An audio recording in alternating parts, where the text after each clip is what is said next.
राहुल, आज राजनीतिक प्रस्ताव पास किया गया। उस राजनीतिक प्रस्ताव के अंदर सबसे बड़ा हमला जो है वंशवाद की राजनीति के ऊपर किया गया।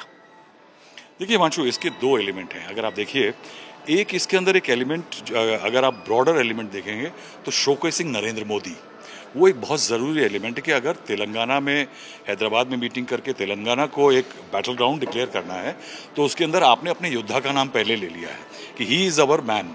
और उसमें जिस तरह शुरुआत हुई पॉलिटिकल रेजोल्यूशन की, क्योंकि गुजरात राइट्स में कितने तरह के अटैक हुए, मीडिया, एनजीओज ने मिलकर के उन पे हमले किए, झूठे आरोप लगाए, लेकिन नीलकंठ की तरह से नरेंद्र मोदी विष पीते रहे और कुछ नहीं बोले।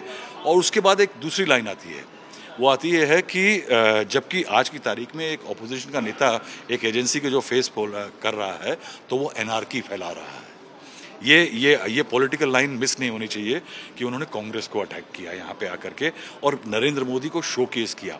उसके बाद जो वंशवाद की जो लाइन है, ये बीजेपी की अब एक कंटिन्यूइंग लाइन होगी, क्योंकि अगर आप देखिए जिन राज्यों की वो बात अब लड़ाई नई मुहिम में जो जाएंगे वो यही है। तेलंगाना है, आपका आंध्र प्रदेश में चुनाव है, उसके अलावा आपका बंगाल में नेक्स्ट फ्रंटियर है बीजेपी के लिए।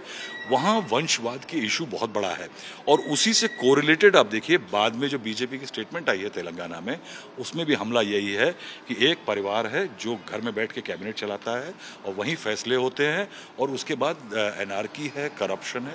तो ये एक थीम बिल्ड की जा रही है जिसमें वंशवाद वर्सेस नरेंद्र मोदी, यानी उसके चैलेंजर जो हैं वो नरेंद्र मोदी। जतिन, क्योंकि इस पॉलिटिकल रेजोल्यूशन के अंदर सबकी नज़रें एक ही जगह पे थी कि उदयपुर की घटना पर और औरंगाबाद में जो घटना हुई है उसको लेकर इस पर क्या कहा गया है। ये कहा जा रहा है कि हम तुष्टीकरण की जो राजनीति है उसको ख़त्म कर देंगे। तुष्टीकरण की राजनीति बीजेपी कैसे ख़त्म करेगी? बीजेपी के नेता ही जब हिजाब को लेकर बयान देते हैं, इस तरीके के बयान आते हैं, तो कहीं ना कहीं पार्टी में भी इस तरीके के कुछ लोग हैं, चाहे वो नुपुर शर्मा हो जिनको लेकर कोर्ट ने टिप्पणी की है और उदयपुर की घटना और औरंगाबाद सामने है। पार्टी इस पूरे मैटर पे बसती नजर आई अभी तक। देखिए, पार्टी ने अगर उसको, जैसे हिमंता बिस्वा शर्मा ने उसका पीसी एड्रेस की, तो उन्होंने क्या कहना चाहा कि हम माइक्रो इश्यूज पे नहीं जाएंगे, मैक्रो पे जाएंगे। तो एक साइड रूट ले लिया, एक बाईपास ले लिया, चाहे वो उदयपुर का इशू था, चाहे वो नुपुर शर्मा का था, जो इस कार्यकारिणी से शुरू होने से पहले सबसे ज़्यादा हॉट टॉपिक्स थे। बड़ा कीनली वॉच किया जा रहा था कि क्या इन दोनों इश्यूज़ पे पार्टी कुछ कहेगी।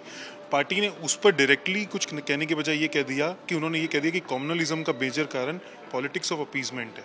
पार्टी का शुरू से ही एक नैरेटिव का हिस्सा रहा है कि appeasement to none and welfare of all. But मेरे को लगता है पार्टी बिल्कुल क्लियर कट एक बाईपास रूट ले गई है इन इश्यूज पे फोकस हटाते हुए। जैसे राहुल जी कह रहे थे, वो सारा फोकस चाहते हैं डायनेस्टी पे हो, सारा फोकस चाहते हैं करप्शन पे हो। वो पूरा चाहते हैं कि पूरा इलेक्शन अब 24 की बैटल ग्राउंड जो है उसका सिंपल एक ही नैरेटिव है, मोदी वर्सेस परिवारवाद।